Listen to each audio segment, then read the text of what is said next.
Je pense que si nous sommes dans une société qui est en mutation, les journalistes doivent suivre cette mutation parce que les valeurs changent. Et ce qui est très important, c'est qu'aujourd'hui, il y a 3 éléments majeurs qu'il faut prendre en compte. Et il y a la vitesse avec laquelle l'information est donnée aujourd'hui, et ce n'est pas comme dans le temps.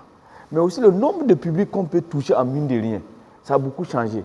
Mais l'élément le plus important, c'est aussi cette capacité, les outils qu'on a aujourd'hui pour déformer l'information. Donc du coup, il faut que les journalistes s'appuient, en tout cas, sur sa conscience morale, pour être le plus juste possible.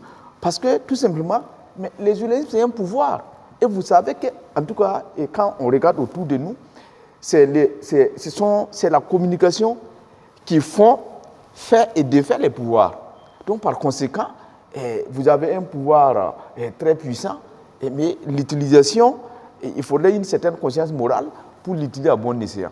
On ne dit pas que les journalistes font du mauvais travail. Au Burkina, par exemple, c'est parce que les gens font l'amalgame entre les activistes et les journalistes. Sinon, nous avons des journalistes professionnels qui font leur métier avec beaucoup d'amour et avec beaucoup de sérieux.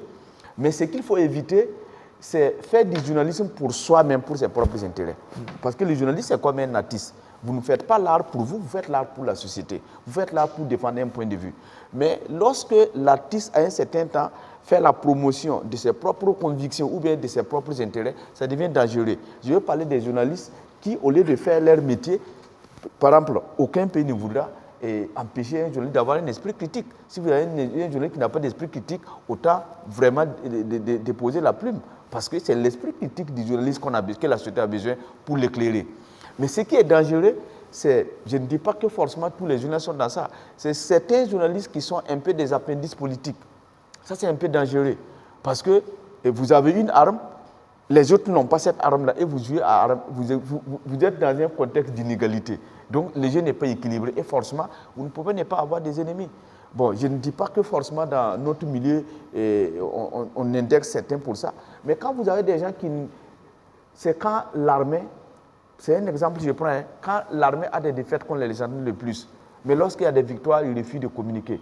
Bon, ça fait un peu peur. Ou bien certains aussi qui ont quitté carrément le pays, qui sont à l'international.